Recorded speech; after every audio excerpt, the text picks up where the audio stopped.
My name's Joe. I'm an alcoholic. It's good to be here. Had some fun this weekend. Being an alcoholic, one of the definitions of alcoholic insanity is lack of proportion and the inability to think straight.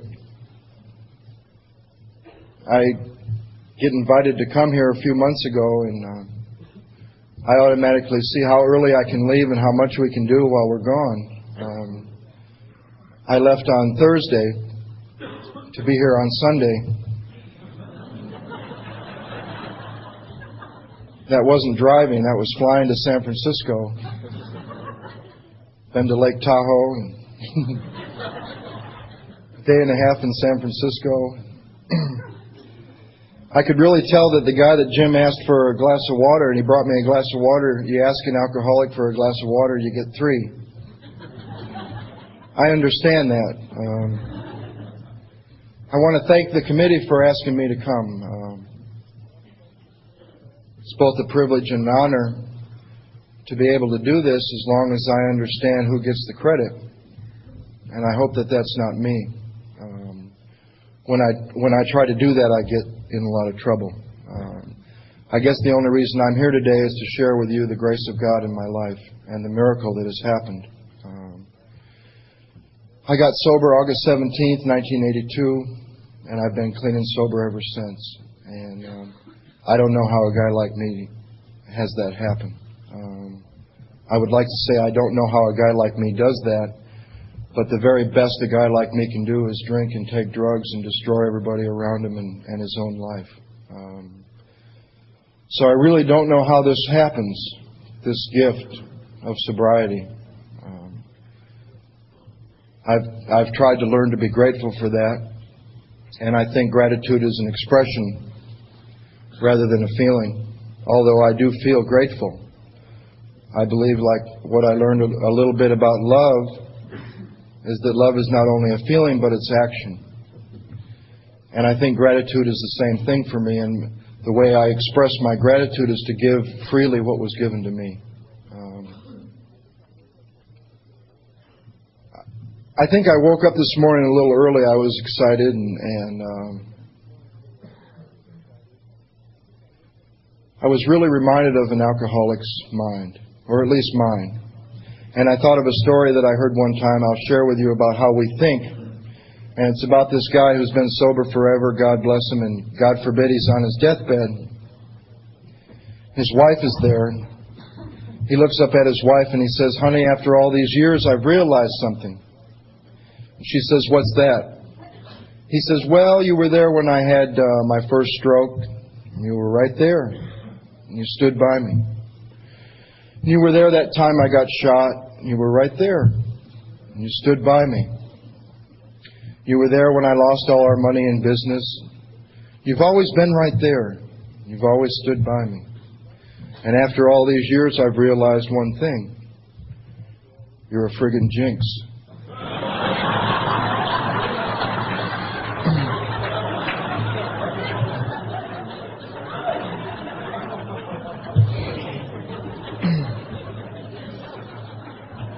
When I heard that, I thought, that's just how I think, There's a part of me that refuses several things. There's a part of me that refuses to take the responsibility unless it's something good, and then I take the credit. There's a part of me that has to blame somebody or something for why I feel the way I do. And there's a part of me that wants to grab onto something that I can do. And I believe in this program we call that ego. I could bore you with a long story of 17 years of drinking and a lot of drugs, confusion, pain, good times. But there's another story that I think tells you most about my 17 years of drinking. And it's also for you new people. It's a riddle. And the riddle is, which one's the alcoholic? And it's about these 2 identical twin brothers, identical in every way but one. And they're growing up across the street from a house of ill repute. This is the Sunday morning meeting. I usually would say whorehouse, but I won't. And they're growing up across the street from this house, and they're watching men come and go. And one of them really wonders what's going on in there, and one of them doesn't really care. 5, 6, 7 years old. One of them thinks about it a lot, and one day he talks his little brother into saving up 50 cents, and they're going to go over there and they're going to ask one of these men what's going on in there. And they wait for one of these guys to come out, and he's all smiles, and one brother says, "What?" They walk up to this guy, and they say, "What's going on in there?" He says, "Well, I'm not going to tell you, but I'll give you a hint. It makes you feel really good, and you have to pay for it." So they go a couple more years, and one brother thinks about it a lot, and the other one doesn't think about it much, and one day the brother that's been thinking about it gets the other brother to get 50 cents, and they're going to go over there, and they're going to buy 50 cents worth of what they're selling. And they walk up to this house, and this little old lady answers the door, and she says, "What do you want?" And one brother says, "We want to buy 50 cents worth of what you're selling." She grabs him by the collar, and she pulls him in this house, and bangs their heads together for about 10 minutes, and throws them back out on the sidewalk. And they're walking down the sidewalk, and one brother looks at the other brother, and he says, "I sure am glad we didn't buy $5 worth."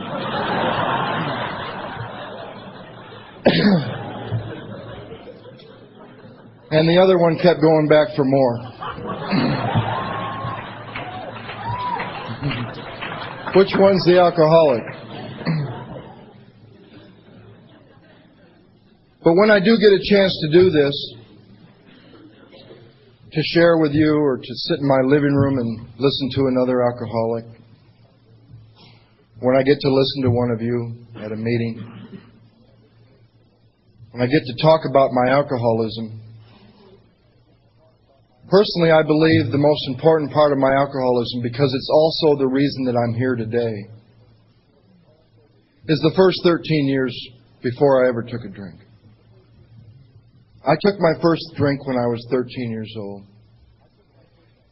because I needed something. I wasn't right. I didn't fit. And the 13 years that preceded that drink were in the middle of a family where I shouldn't have felt that way. And I don't know about any of you, but age 10, 11, 12, I can remember thinking that if a spaceship would land in my backyard and a little green man would get out and say, you weren't really born here on this planet, this has been a test, I would have said, yeah. That explains it. Because I feel different, and I feel separate, and I feel out of place. And there's something not right about me. And how come my brothers and sisters can do this and that? How come my sister can yell and scream at my dad, and next day they hug and they make up? I get mad at my dad and I go to bed, and those feelings just churn around inside of me, and I can't do anything with them, and it doesn't get better. How come she can do that and I can't? I was always comparing myself to the world, and I just didn't quite fit. And I came to this program, and I left my last treatment center, and I heard that we have a mental and a physical and a spiritual disease. And I knew a lot about the symptoms. I'd been a therapist. I'd been a therapist in a treatment center drinking with the director of the program that I worked for. And I used to give great lectures on THIQ and neurotransmitters and chemical enzyme reactions. And I knew about these symptoms, but no one ever talked to me about a spiritual malady. And I heard this term, spiritual malady, and my alcoholic ego, that part of me that wants to keep me separate, that part of me that wants to make me different from you. You see, I'm either the wellest person in the room or I'm the sickest person in the room. That there's a part of me that has to keep me different and separate and apart. And that part of me said, spiritual malady, that must be really heavy. Probably at the moment of birth, the sky opened up and a lightning bolt came down and struck me as I was coming out of my mother. If I can only find out why that happened, everything will be all right, It's got to be Freudian. It's got to be heavy.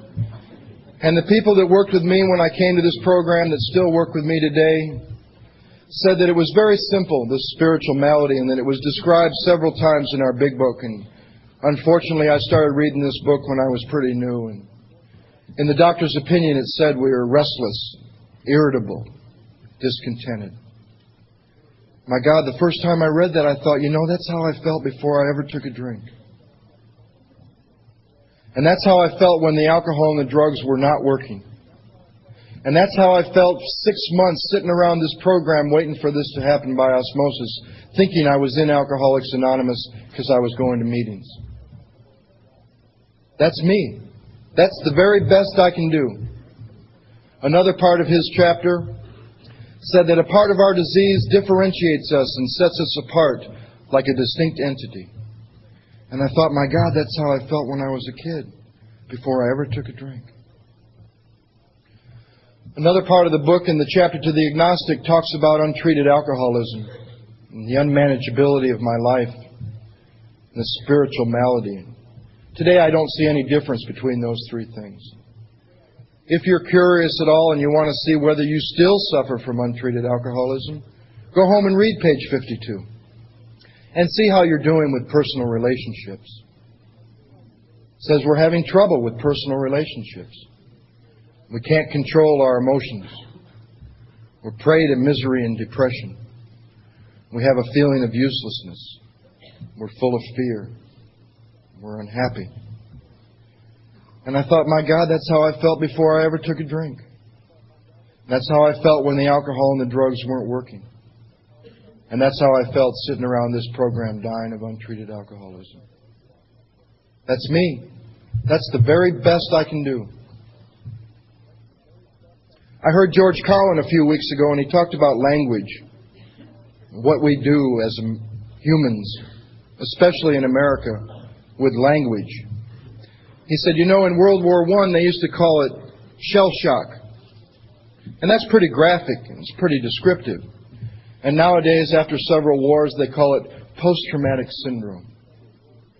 That sounds much nicer. Sounds nice. And I thought, my God, that's what we do in Alcoholics Anonymous.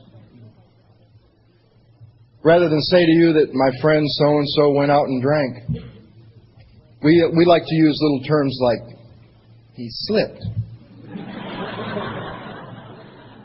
He stepped off the podium, there was a banana, he fell on the floor, there was a bottle of booze, it fell into his mouth. Slip. It sounds much nicer, Rather than tell you that I suffer from lack of power and that spiritual malady is my problem, I'd rather tell you that I suffer from low self-esteem. And I started thinking about that because that's one of the big things in Southern California they tell me it means is what your problem is really is low self-esteem.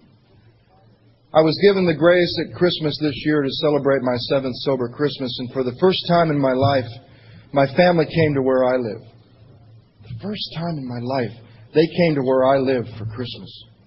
And here's a guy that wasn't invited home for 7 years, a long time ago. And I was in the hotel where my family was, and I was waiting for them to come out, and I saw a guy from the program. We've never talked, but he recognized me. And he came over and we were talking, and I was trying to tell him about the grace of God in my life. And I said, I'm just in awe of this power, that my family would really come to where I live for the first time in my life for Christmas. And he says, why? Don't you feel like you deserve that? And I wanted to say to him what my sponsor told me a long time ago, thank God it ain't about justice.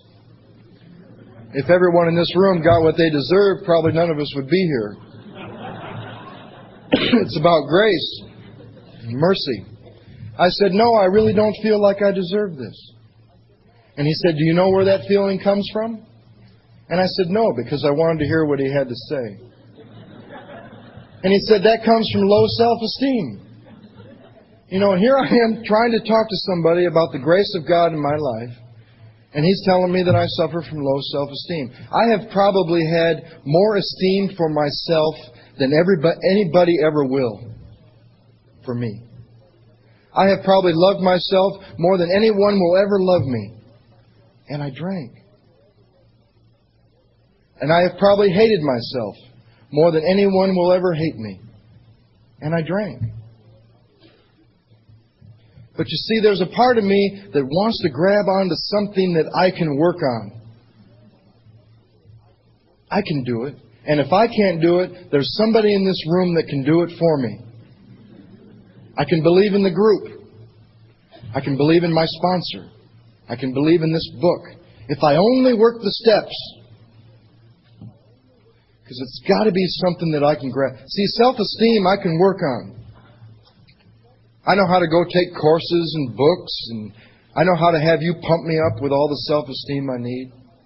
See, that's something that I can do. But if I tell you that I suffer from lack of power and really admit that, there's not much that I can do. And I think a lot of times in Alcoholics Anonymous, we take the words that normal people out there in the world can use because, see, they don't understand us. I meet people all the time and I tell them I'm 7 years sober. I always exaggerate a little bit, because I'm in my 7th year. I'm well into my I just had my 6th birthday in August. I'm well into my 7th year. And they say, great job. You've done a great job. And you want to say to them, I haven't done shit. As a matter of fact, I've done everything that would probably get most of you drunk. But for some reason, God has seen fit to keep me sober.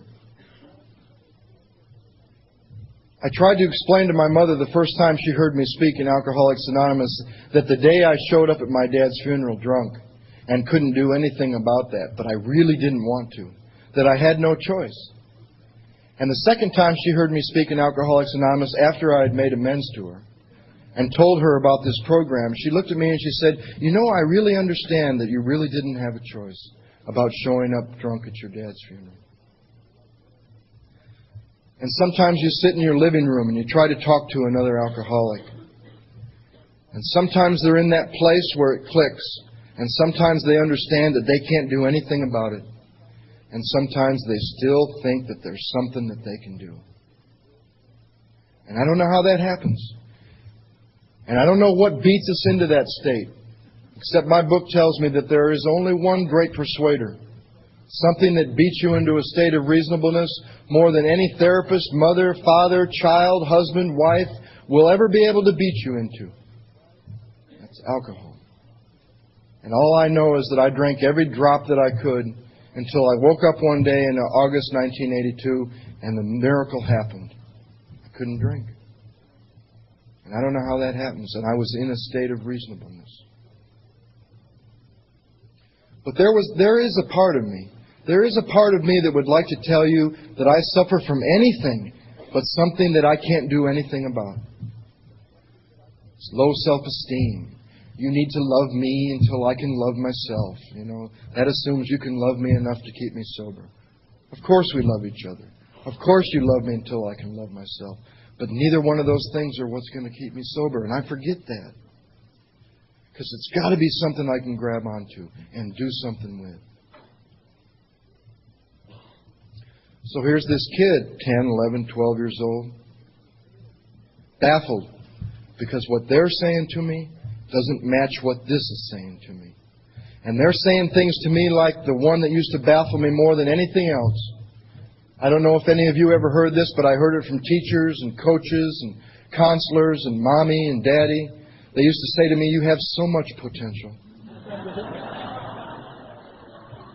And I used to wonder, where is it?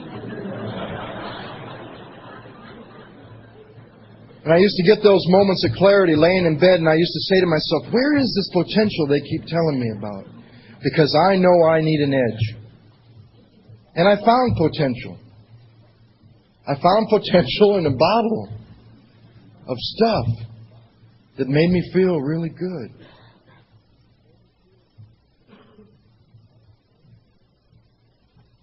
All of a sudden, I heard about some stuff that makes you feel good, and I was interested. And I took a drink of that stuff, and something happened. It took away that stuff. It took away that thing. It took away that thing that you all told me about, that I never knew what it was. I explored it in psychology. I explored it in college. I explored it as a therapist. There were idiots when I was a therapist that actually thought I was interested in helping somebody else rather than just finding out about what's wrong with me. You know that question that some of us have most of our life, and for some of us it never gets answered until we get here? What's wrong with me? And the funny thing is, a couple of years after I started drinking and when I discovered drugs, all of a sudden their question turned into my question. And we matched, but it was still confusing because they were saying, what's wrong with you? They didn't say you have so much potential anymore. And I had found some. And it never really, it was never in sync. When I didn't know where the potential was, they said I should have. When I finally found something that gave me potential, then they wondered what was wrong with me. What I think and what I feel and what they say and what they feel never really seems to match. And I don't fit. And I search out people where I fit. And I search out those people that have that same problem. And they're walking around wondering what's wrong with me, but they're all afraid to say that. And we look around for it. We heard that it was in San Francisco. We all got in a bus and we went to San Francisco. It wasn't there. Every time I got somewhere, it had moved. We heard it was in Boulder, Colorado. We got back in the bus and went to Boulder, Colorado. It wasn't there either. But once in a while, you'd find it. And you'd want to have it again. And you'd want to have it again. And you'd want to have it again. I found it in a bottle. I found it in a syringe. I found it in a woman. I found it in a pile of money. I found it once in a while in a new geographical location. I found it once in a while in another group of people. And when it didn't work anymore, I moved somewhere else. To some other thing, to some other woman, to some more money or less money. The last place I ever looked was the first place you ever told me. Imagine the grace in that. The first place you told me was the last place I ever thought to look. And that's deep down within each and every one of us. My drinking and drugging took me to all the right places. What I'm going to share with you has nothing to do with why I say I'm an alcoholic. I think a lot of times in Alcoholics Anonymous, we spend too much time talking about our common differences rather than our common problem. I think our preamble says that we should share our experience, strength, and hope with each other so that we can solve our common problem. And I think a lot of times we spend a lot of time talking about our common differences. Because you see, I went to the penitentiary when I was 19. I went to 10 treatment centers. That has nothing to do with virtue. That has to do with having a great Blue Cross Blue Shield card. I have a Blue Cross Blue Shield card that I don't need anymore, but I used to use it for 30 days once a year because that's what they allowed. Some of you go on summer vacations. I go to treatment. I need a little rest. I go to treatment or the county jail. One time they put me in the penitentiary and I said, this is not what I signed up for. It's a little longer than my ego needs. My ego needs about 5 or 10 days to get a plan. Every time I left treatment, I always had a plan. I started going to treatment when I was 19 years old because I didn't know what was wrong with me and I wanted to quit for somebody. It didn't work. And I wanted to quit when I was 21 after they let me out of the penitentiary. And on and on and on. And none of that has anything to do with why I say I'm an alcoholic. Because you see, if I'm an alcoholic because I went to 10 treatment centers, what does that do to those of you in the room that never went to treatment? Does that mean you're not? Of course not. I'm not an alcoholic because I went to the penitentiary either. Because if you didn't, that doesn't mean you're not either. I came to this program and I had spent so much time trying to find out why by looking at the results of where my disease took me. Thank God for a guy that said, why don't you take all the drama, why don't you take all the results of where your disease took you and find out why rather than looking at the results? Because see, some of you have never been to the penitentiary. Some of you have never been to jail. Some of you have never had a 502. Some of you have never been to treatment. and you're full-blown alcoholics. But you got to be given the right questions. I used to think the Big Book was filled with answers. And especially when you're looking at the first 3 steps, you will find no answers unless you look within your own experience. The questions are in the Big Book. The answers are within me. And I came to this program, and thank God some people started to talk to me about a common problem. That I don't care if you're a 70-year-old little woman sitting in my living room, if you're an alcoholic, you and I can talk about. And I had days and months and several years filled with those common symptoms, that common problem in my drinking. And I'll share 2 of those days with you. One of them was the day of my father's funeral. And I was brought from a little white room in a sanitarium where I had been detoxed from drugs and alcohol. And I don't need to embellish on this, and I don't need to exaggerate it. But at that time, I was 19 years old, and I was on 125 milligrams of methadone a day for a year and a half. I was taking between 40 and 60 orange pharmaceutical quaaludes a day, 15 at a time, 3 or 4 times a day. I was shooting heroin on top of that did nothing, and drinking vodka all I could. And I had cashed $25,000 worth of checks in 1 week for a guy that wanted to help me out. I'm still afraid of those guys. Let me help you out, brother, you know. And they had told me not to cash anymore, and I woke up one day, and I was sick. And they told me not to cash any, and I had no choice, and I went and I cashed a couple, and a security guard came up and put a gun at my head, and they put me in the Kalamazoo, Michigan County Jail. And my brother came and got me out, and he said, you can cold turkey here in this jail, or you can go to the Battle Creek Sanitarium. Well, once again, there's no choice. Take me to the sanitarium because I know what's in the sanitarium. Doctors and drugs. And I know how to talk to doctors to get drugs. So it'll be comfortable. It wasn't. They gave me 10 milligrams of methadone one day and then locked me in a little white room for 36 days. On the 34th day, my father died in that same hospital, in the intensive care unit from his 3rd stroke. And they took me to his room to watch him die from my little room. He didn't know I was in that hospital. He didn't know I was dying, and I didn't know he was dying. Talk about delusion. And I got to watch my father die, and I got to watch my family point their fingers at me and say, you killed him. And then I got to go back to that little white room and live with that for 2 more days without any drugs or alcohol. On the 36th day, they took me out of that room, and they brought me to his funeral. And before I went to the funeral, they took me by my mother's house. A guard brought me. And my mother said something to me she never said to me in the 7 years that I've been drinking. She said, please don't show up at your dad's funeral messed up. And with all the love and all the intention and everything that I could muster, I said to her, I will not show up at my dad's funeral messed up. And I meant it. And I meant it when I asked him, could I go across the street to say hello to a friend? And I meant it when that friend asked me, did I want to have a beer just to calm down? And I meant it when I said, I'll only have 2. And somewhere between the second one and the 20th one, I lost the power of choice over how much I was going to drink. And I showed up messed up at my father's funeral to the point where that guard chained me to a tree by my ankle at my own father's funeral.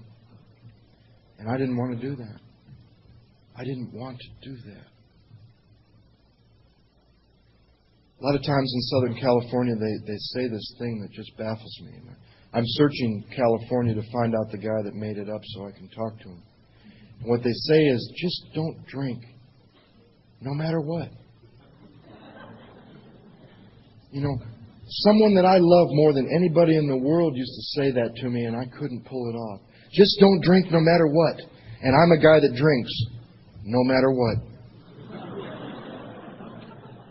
You know, as a matter of fact, if you're a person that can just not drink no matter what, you're probably in the wrong program, because we are people that drink no matter what. And where I got sober in Denver, Colorado, they told me, you probably will drink no matter what, unless something major happens here for you. And I don't know how a guy like me doesn't drink no matter what. But for the grace of God.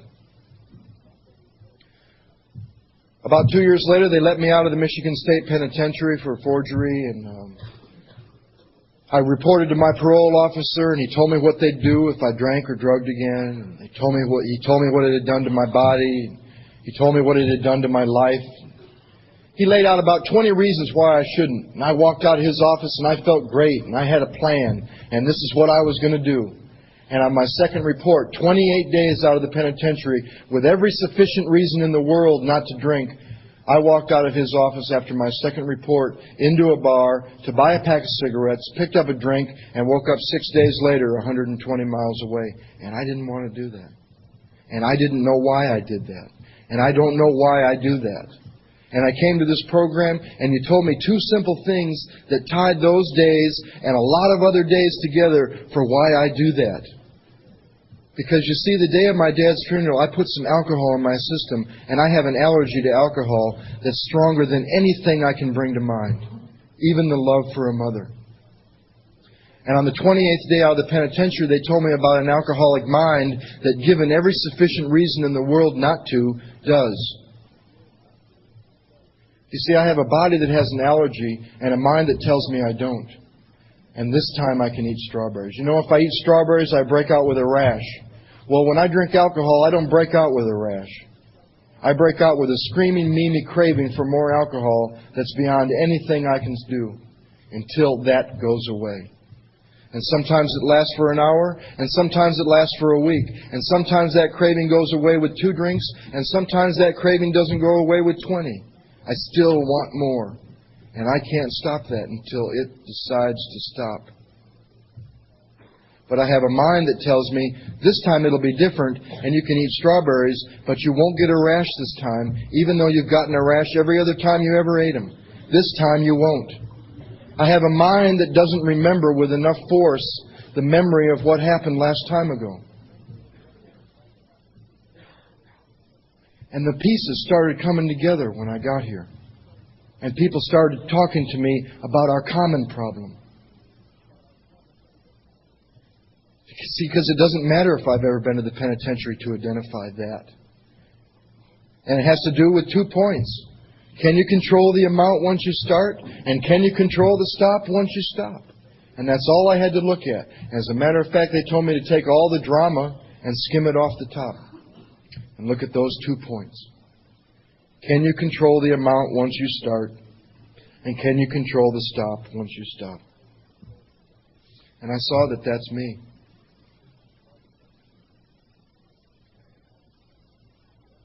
In August 1982, I woke up in a motel room in Denver, Colorado, and circumstances weren't that bad. Out here, there was nobody banging on the door. There was no lover threatening me. There was no family on the phone. There was no landlord. There was no police. There was no lawyers. There was no PO. They'd all gone. There was me and a bottle of alcohol and some stuff down the street that I could go and get, and a phone that I could pick up and get some money. And all I know is that the night before that, something must have happened, because I woke up that next morning, there was some alcohol in a bottle, and there was a phone, and I could get in the car, and I could drive down the street to go get what I wanted, and I couldn't. And I had been to a treatment center about 8 weeks earlier, and left after 3 days because I felt better. I think one of the most dangerous things for a new alcoholic in this program is to do things for him that make him feel better before that magical thing happens. When you can't imagine life either with it or without it. But I woke up that morning and I picked up the phone, and you know, all I could say to that person that I used to get money from was, I can't lie to you anymore, and then wonder why I said that. And then I picked up that bottle and I couldn't drink.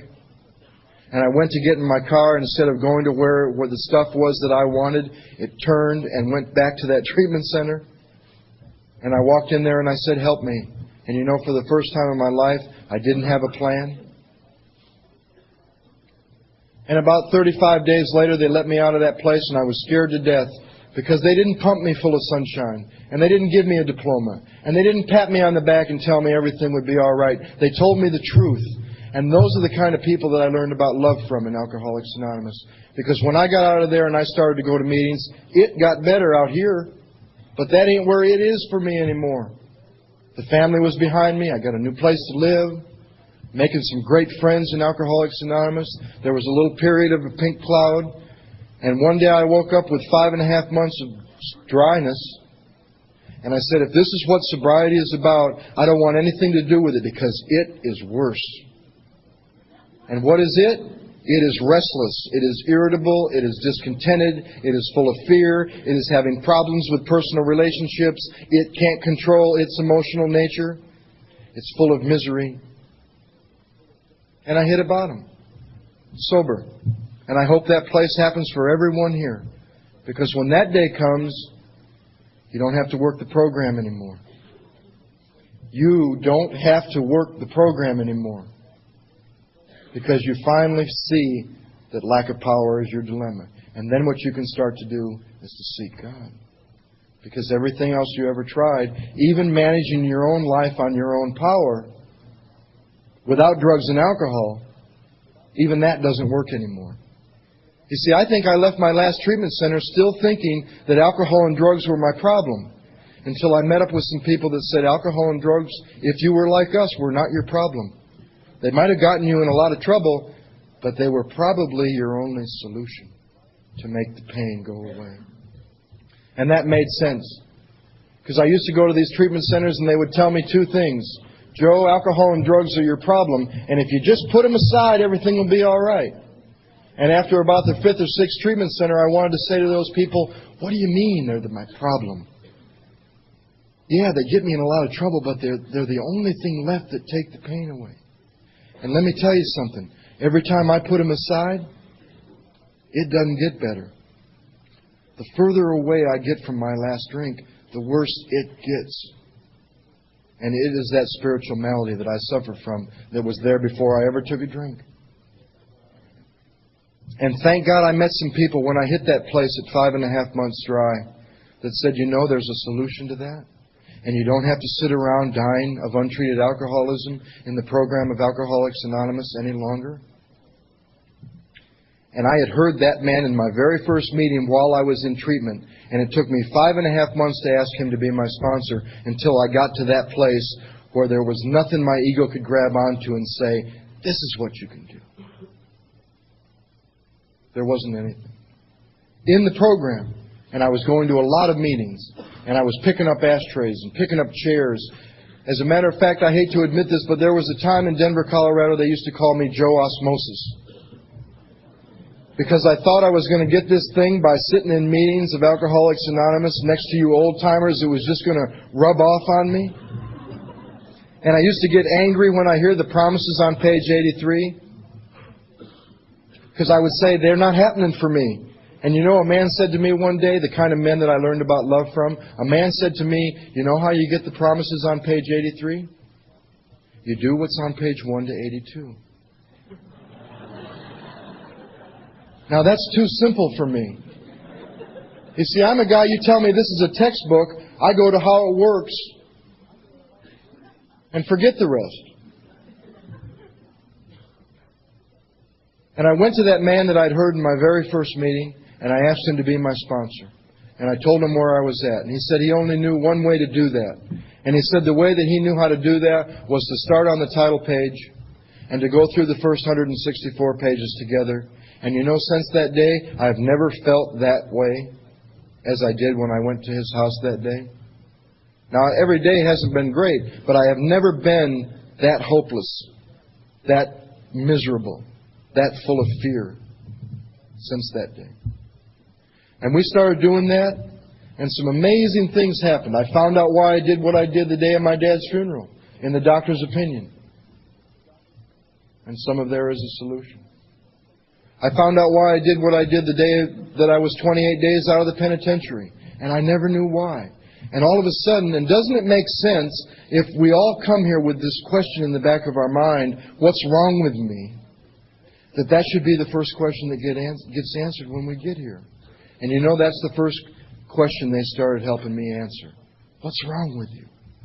What are you really powerless over? Are you really an alcoholic?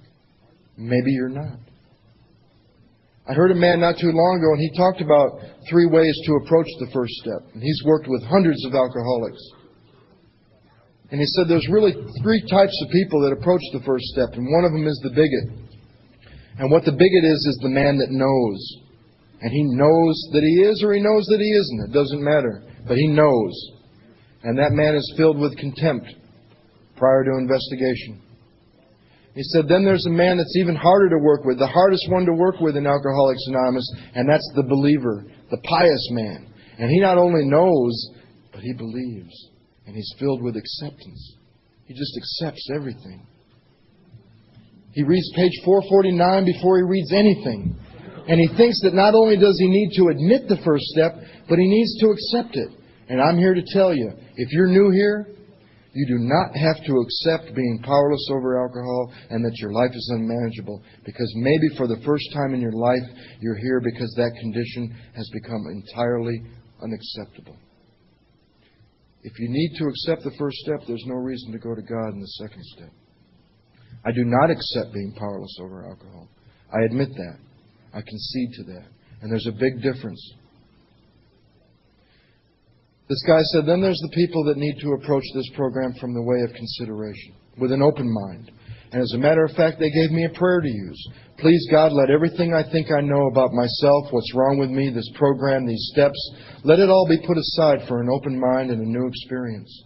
And I started looking at maybe I am, maybe I'm not. Maybe I can control alcohol. Maybe now that I'm sober, I can manage my life. And they gave me the grace and they gave me the dignity to really help me find out what's wrong with me.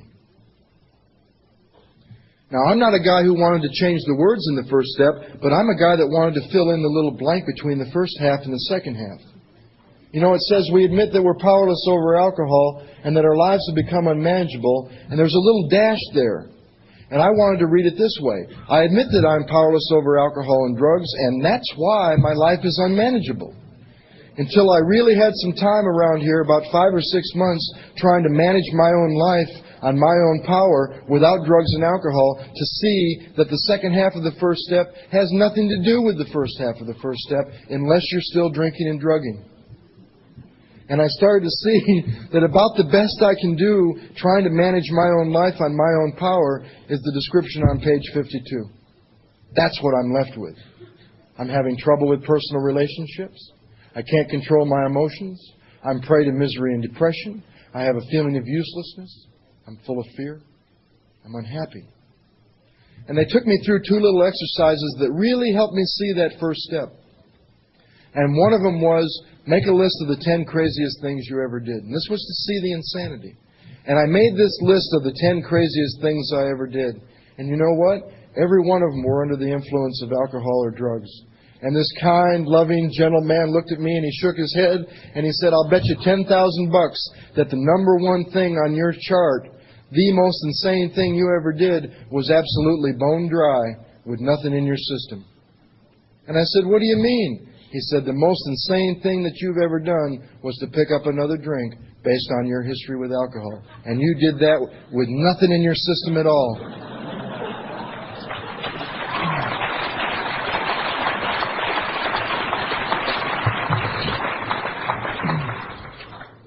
To see the unmanageability of my life, they asked me to make a list of what drugs and alcohol used to do for me. Not to me, for me. And I made this list about takes away the pain, makes me feel strong, courageous, funny, lover, fighter, all these things.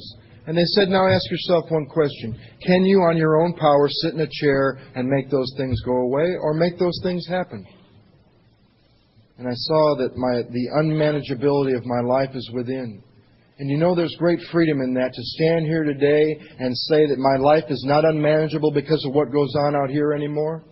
Because you know what they told me? If she makes your life unmanageable, if the boss makes your life unmanageable, if the car makes your life unmanageable, if the money makes your life unmanageable, you're going to have to go out in the world and fix the world to get well.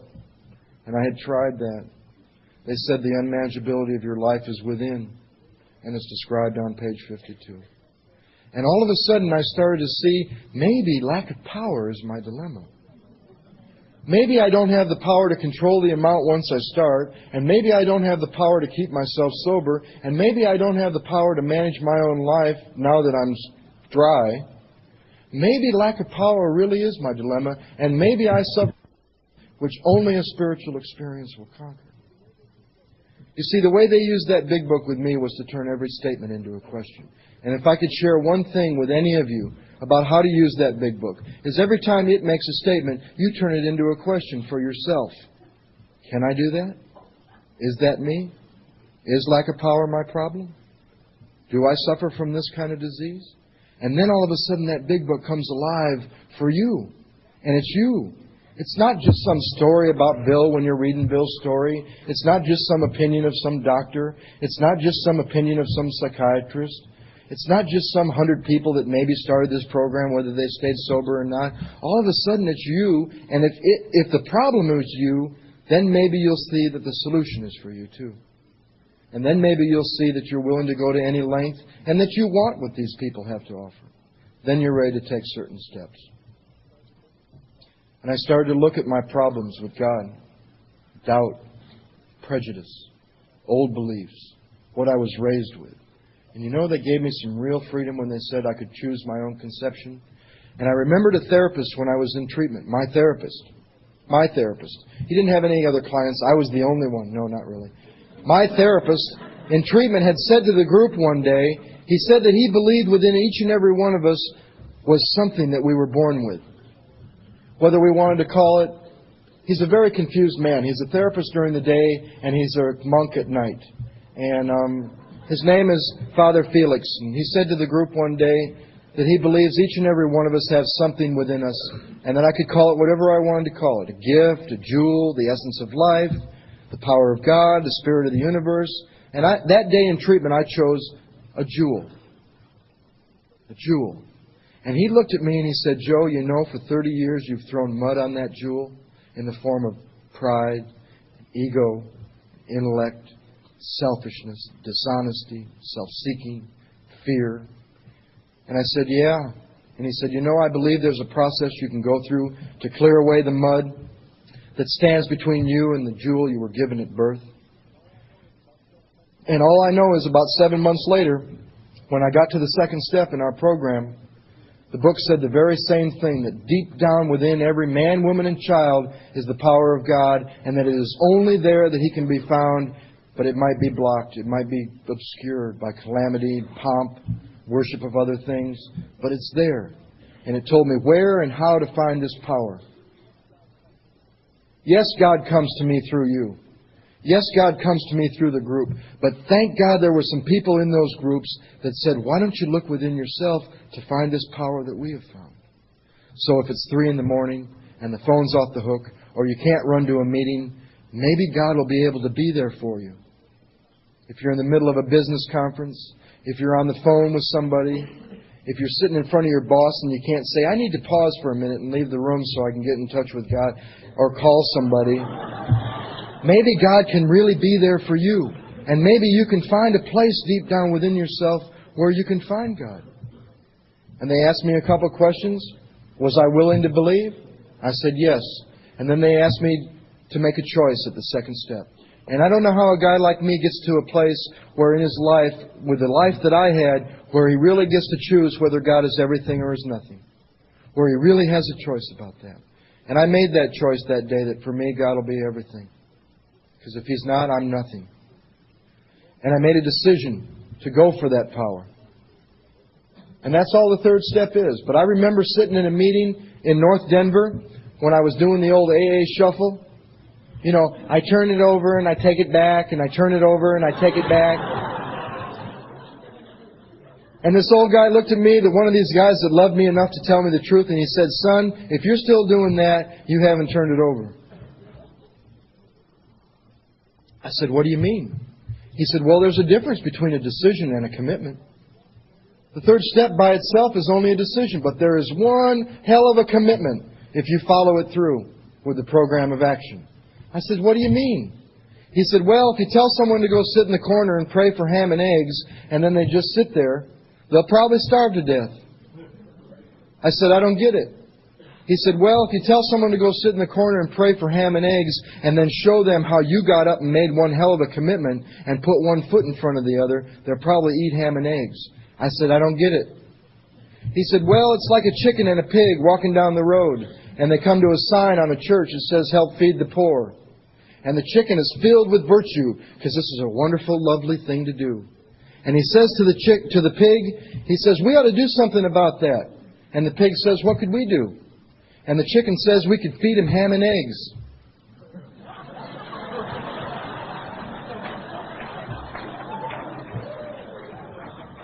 And the pig had a little more sense than I did when I took the third step, because he said to the chicken, for you that's just a simple decision to lay some eggs, because that's a wonderful thing to do. But for me that's one hell of a commitment, because we're talking about my life. And they started to ask me, are you a chicken or a pig?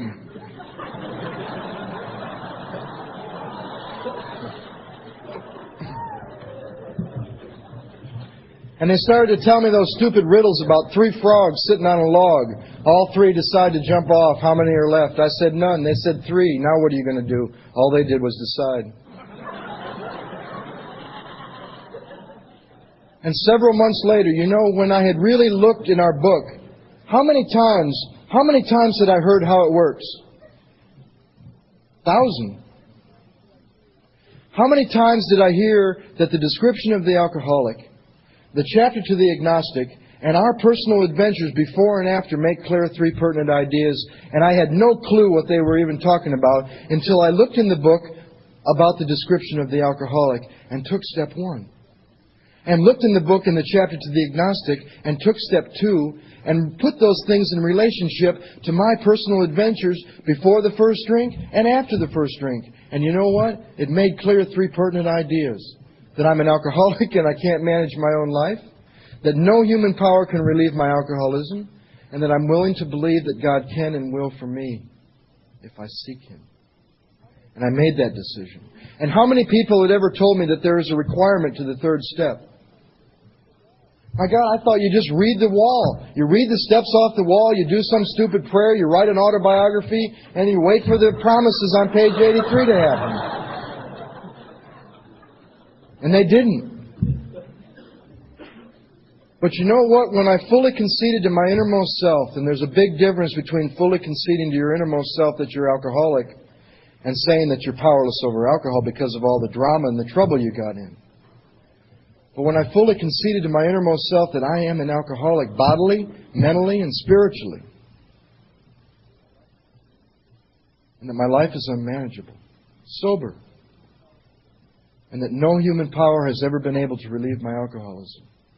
And that I made a decision that I was willing to believe that God could and would if I seek Him. How many of us have ever been told there's a requirement to the third step? And they told me there was. And that requirement was that I be convinced that my life, run on my will, could hardly be a success. And then they gave me a page and a half to see how I try to run my life on my will. I'm like the actor. I'm always ever trying to arrange the lights, the ballet, and the scenery, the rest of the players in my own way. I mean, I hate reading that page. I especially hate reading that page if I put myself in there. If it's you or the girl I'm involved with, then it's okay.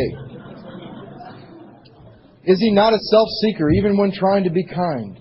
Is he not even in his best moments a producer of confusion rather than harmony? And all of a sudden I saw that was me trying to run my life on my will. And then they told me what the third step decision was. I always thought it was the prayer.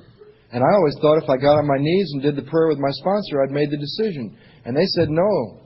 The decision is that from hereafter in this life, God is going to be your director, your principal, and your father.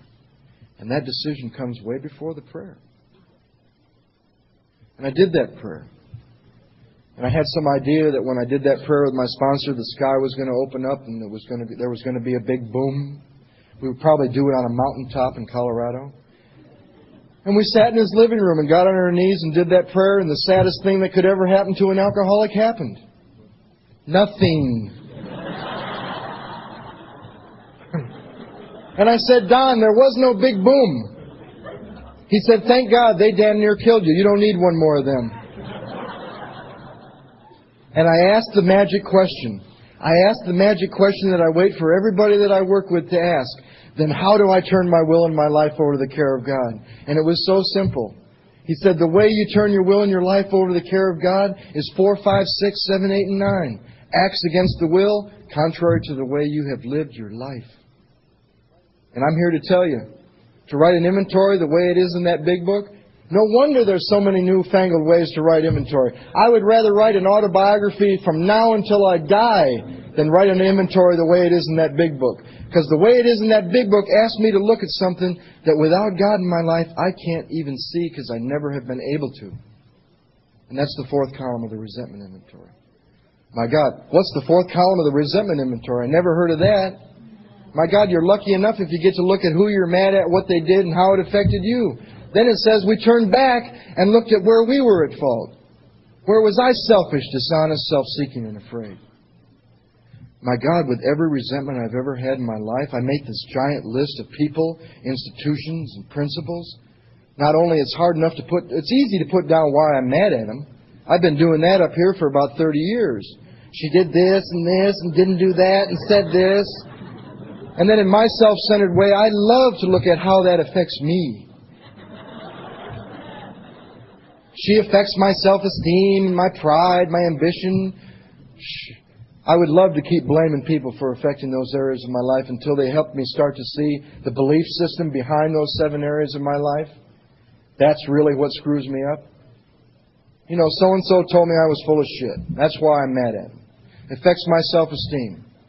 I would love to keep saying that the guy in the first column and the guy in the second column, what he did, is what affects my self-esteem until I realize the reason it affects my self-esteem is because I believe I'm such a hell of a guy, nobody should talk to me that way.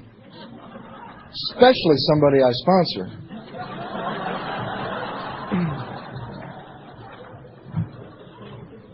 And that it's my belief system that hurts, threatens, and interferes with those areas of my life. And then to have to look at where I was to blame, and that I was selfish, and that I was self-seeking, and that I was dishonest, and that I was afraid, the freedom that comes in that. There's a statement in our big book just before inventory I think is the greatest statement of hope in the big book of Alcoholics Anonymous. But if you can't look at it the right way, you'll beat yourself up with it. And that statement is, our troubles are of our own making. Thank God. Because you know what? If they're of your making, I'm screwed because you're going to have to change for me to get well. And then to write a fear inventory. Looking at and behind every resentment, there was a fear. I show you resentment, but I'm really afraid. To look at an honest sex inventory that has nothing to do with sex. It has to do with my motives and relationships. I'll tell you what, that's an act against my will, contrary to the way I lived for 30 years. And then to take that to one man and read the whole thing, I don't know about you, but I'm the kind of guy that takes a little bit over here, tells him a little bit if it'll help me, shares a little bit with you if it's going to make me look good, whine a little bit in a meeting, tell you some kinky stuff I've done. I've never laid it out for one person in my life. I've never laid the whole thing out for one person. And you know what? I was given the power to do that from the first 4 steps. Never worry about the step preceding the one you're on because you don't have the power to do it. You will get the power to work the step that's coming up from the one you're on. I love when I'm working with somebody and he says, I'm having trouble with step 2. You're not having trouble with step 2. You're having trouble with step 1 because once you see step 1, you'll quick hurry up, choose a conception that'll work for you. I'm having trouble with step 3. Forget it. You're not having trouble with step 3. I'm worried about making amends in the middle of an inventory. Forget it. You ain't got the power to make amends in the middle of an inventory unless something happens in 5, 6, 7, and 8. And you know what? I was given the power to look at something other than me to remove that stuff in 6 and 7. And I was given some questions to ask myself. Not only can he, but will he for me take this stuff? And I did that 7-step prayer. And I made a list of people that I'd harmed. And I was given a way to make amends. You see, I have a hard time reading that book by myself. I need to read it with somebody who's had experience doing it. Because what I would like to do is to go to everybody that I ever hurt, if it's convenient for me, and tell you that I'm sorry. And I tried to do that before I got to amends with my brother, and he said, I know you are. You have been all your life. But when a man told me to go to the people that I had harmed and lay out for them the harm that I had seen, and ask them if there was anything else I ever did that harmed them, and then ask them the magic question in amends, what can I do to make it right? I was given some real freedom in my life. Some amazing things started to happen. People came. One story, I went back to Michigan for the 5th time sober to make amends. And every time I'd gone back, I had gone to this nightclub after an AA meeting with a friend of mine. We'd always gone to this club 4 other times, and I maybe saw 1 or 2 other people that I had known. When I went to Michigan to make amends, I had this list of about 20 people in Michigan I owed amends to. And they were mostly old friends. And I sat in a nightclub one night when I was prepared to make amends, and 13 people on that list walked into that club in chronological order that I knew them in. And I'm sitting there, my God, this thing really works. People that I never thought I'd be able to find were put back in my life. Relationships that I never thought would be able to be mended were mended. Amazing things start to happen. The promises on page 83 happen. Thank God they're not the only ones. Don't ever let anybody tell you the only promises in this program are on page 83, halfway through the 9th step. There are promises after the 5th step. There are promises before you even do the 3rd step prayer. There are promises if you don't go on from there.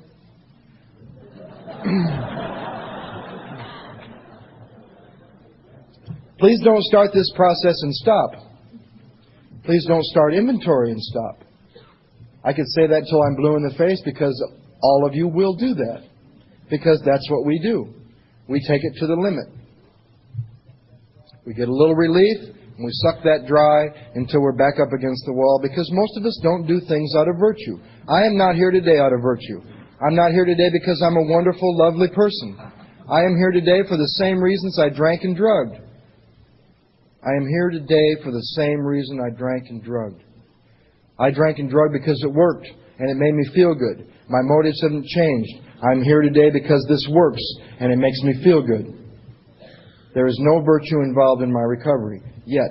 Maybe I'll get to that place one day, but I hope not. I hope I'm always here for the same reason that I stayed, that I saw I was in when I got here. Desperation. I don't ever want to drink again. And more than that, I don't ever want to be in that place I was in 5.5 months sitting around this program, dying of alcoholism in the program. I would rather drink than live like that again. My life makes sense to me today, most of the time. When it doesn't, I have things that I can do. I do not go to meetings anymore to stay sober. But without you people, I'm a dead duck. There are spiritual paradoxes in this program that make no intellectual sense if you're new and you're trying to figure this thing out with this. Imagine going out there in the world where you came from and walking up to one of these guys you used to hang around with, or your favorite booze salesman, or your favorite dope dealer, and saying to him, listen, brother, if you really want to keep what you got, give it away. That doesn't work out there. Why do we understand that? Why does common sense become uncommon sense? Because we start from a place of reasonableness, because we've been beat into a state by alcohol and drugs, where we now understand, if I don't give it away, I ain't going to keep it. Imagine going back to some of the jails that some of you have been in, some of the people that some of you have hung around with, and say, listen, brother, if you really want to win, surrender. You don't do that in the Michigan State Penitentiary in the shower. No. But I've often imagined taking a new guy and just saying these strange spiritual paradoxes that we have to him. He'd probably run out of here and blow his head off because they don't make any intellectual sense. One guy says, hang on. One guy says, let go. One guy says, don't make any judgments. Another guy says, but stick with the winners. How do you do that? You know? How do you do that?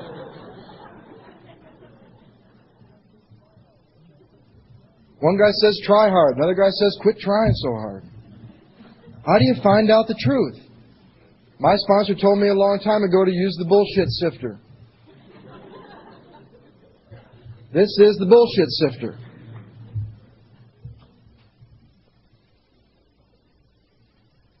I get to have fun in my life today. I live on the beach in Santa Monica. I moved to Santa Monica about 2 years ago from Denver. I had to leave my sponsor, my home group, the people I was working with, my service commitment. I'd served on the state committee as the H&I chairman when I was 4 years sober, when I was 3 years sober. When I was 3.5 years sober, I spoke in Montreal at the International. And I don't know how that happens to a guy like me, because when I got here, I couldn't talk. I couldn't hardly talk to one person. The first time my mother heard me speak, she said, "I've never heard you talk that long, ever, or like that." And I don't know how this happens to a guy like me.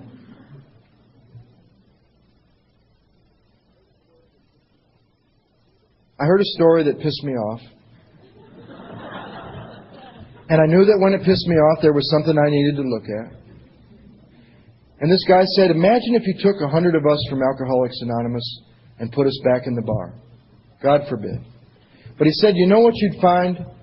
He said you'd find about 20 or 30 of us belly up to the bar, wallowing in our beer, crying in our whiskey.